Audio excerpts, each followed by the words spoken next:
Assalamualaikum warahmatullahi wabarakatuh. Perkenalkan, nama saya Ardianto. Saya mahasiswa PPG Prajabatan Gelombang 2. Tujuan dari pembuatan video ini yaitu untuk pemenuhan tugas UTS ulangan tengah semester mata kuliah perkembangan peserta didik. Soal yang pertama yaitu sejauh mana pemahaman Anda tentang teori-teori belajar. Menurut saya terdapat 4 teori belajar. Yang pertama yaitu teori behavioristik.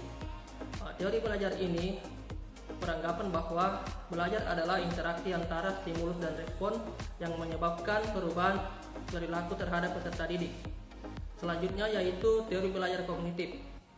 Teori belajar ini dikembangkan oleh Jean Piaget, dan menurut teori ini belajar yaitu proses persepsi, kemudian membentuk hubungan antara pengalaman yang baru dan pengalaman yang sudah tersimpan sebelumnya. Selanjutnya yaitu teori belajar konstruktivisme. Teori belajar ini sebenarnya berasal dari teori belajar kognitif atau teori belajar yang dikembangkan dari teori belajar kognitif. Teori belajar konstruktivisme yaitu teori belajar yang beranggapan bahwa belajar yaitu mencipta atau mengembangkan pengetahuan berdasarkan dengan cara mengonstruksi pengetahuan yang sudah ada sebelumnya. Terus selanjutnya yaitu teori belajar humanistik. Menurut teori ini, bahwa belajar adalah kebebasan dari setiap individu untuk mempelajari hal yang mereka inginkan untuk mengembangkan kemampuannya.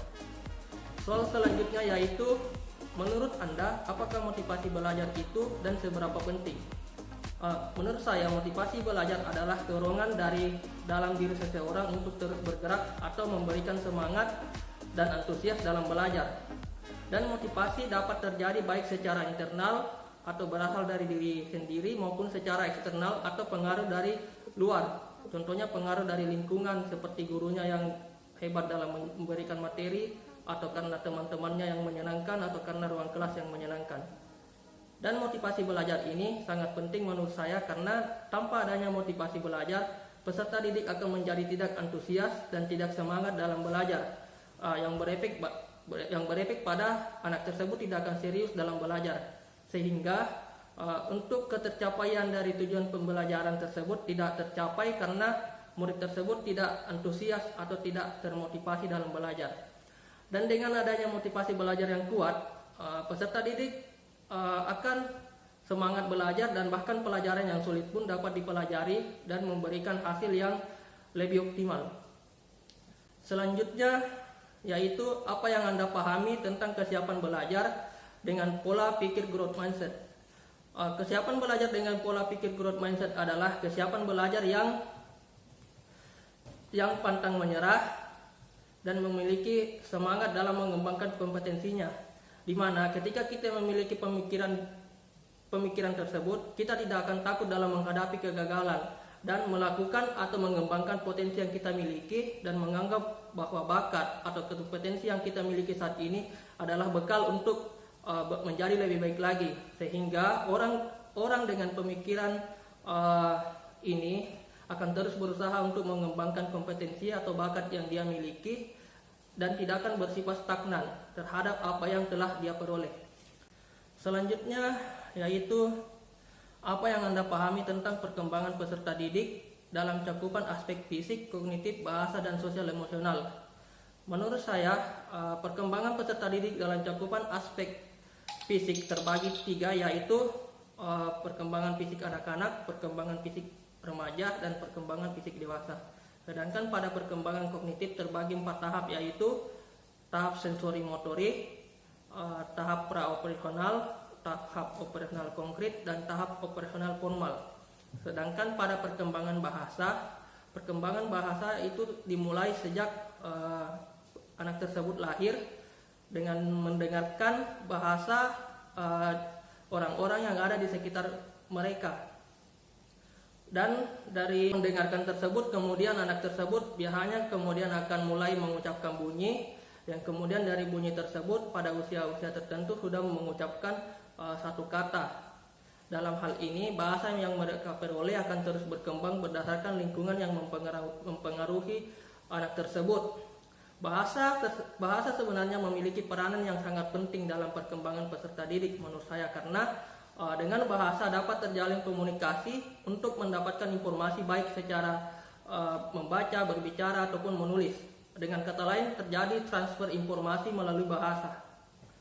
Selanjutnya yaitu perkembangan sosial emosional. Pada perkembangan sosial emosional peserta didik yaitu terjadi proses perubahan tingkah laku atau bagaimana kemampuan peserta didik dalam berinteraksi dengan lingkungan di sekitarnya, baik interaksi antar teman, interaksi dengan guru, atau interaksi dengan orang di sekitarnya. Bagaimana peserta didik mampu mengekspresikan emosinya dengan baik. Selanjutnya pertanyaan nomor 5 yaitu setelah melakukan PPL, bagaimana semestinya Anda melakukan profiling peserta didik di sekolah. Bagaimana seleksinya melakukan profiling peserta didik di sekolah, yaitu dengan cara membuat panduan observasi profiling peserta didik yang nantinya akan kita gunakan untuk digunakan di sekolah. Dan dari observasi ini biasanya berisi panduan yang dapat memudahkan kita untuk merancang strategi pembelajaran yang tepat di kelas. Profiling peserta didik sangat penting dilakukan untuk membuat atau merancang strategi pembelajaran, karena ketika kita memiliki profiling peserta didik yang akan kita ajar, maka kita dapat membuat strategi pembelajaran yang tepat untuk mereka. Bagaimana kesiapan belajar mereka, minat mereka, latar belakang budaya, serta atau motivasi mereka.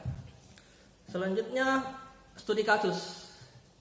Menurut saya, pada kasus Pak Dilan, hal pertama yang harus dilakukan yaitu meneguhkan hati dan penuh rasa syukur untuk menumbuhkan motivasi agar tetap semangat dalam menjalankan tugas dan tanggung jawab dalam mendidik peserta didik bagaimanapun kondisi dan tantangannya.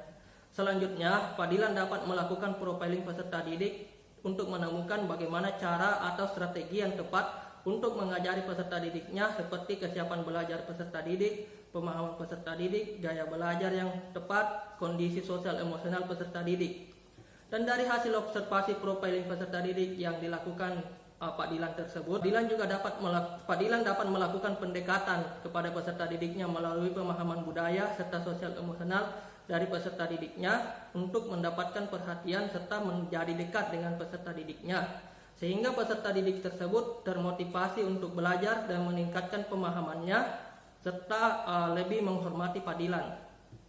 Namun dari semua hal tersebut, menurut saya yang terpenting adalah sikap teguh dari Pak Dilan untuk terus semangat dalam mendidik serta memotivasi peserta didiknya. Karena ketika Pak Dilan kehilangan semangat dan motivasi, maka Pak Dilan akan acuh tak acuh terhadap tugas dan tanggung jawabnya, sehingga mungkin Pak Dilan akan menyerah dengan tugas tersebut atau bahkan berhenti dari pekerjaannya. Jadi menurut saya yang pertama yaitu keteguhan dan keikhlasan hati dari Pak Dilan.